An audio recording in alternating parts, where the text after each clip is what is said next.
What's going on, guys? Out here back again with another video. Today, putting a new grill in. I'll get back to you guys whenever she's in. Alright guys, we just got the top piece off. It goes over this. Now we need to, I don't know what's going on here, but unscrew those. Figure out what size that bolt is. And then pop out the sides. And then this grill should be out. All right, you guys, we got the grill in for the most part. Only thing is this side. All right, you guys, this is the best I could do. It's in there. The only thing is this side.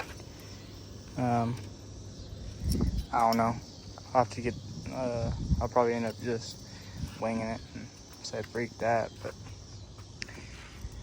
everything else is in. We're all bolted back down.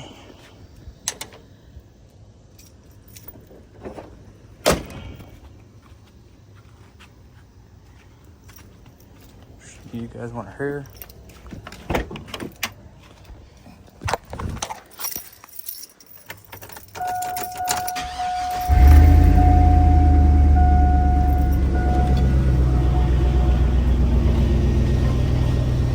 She's running good, guys. But yeah, see you guys later.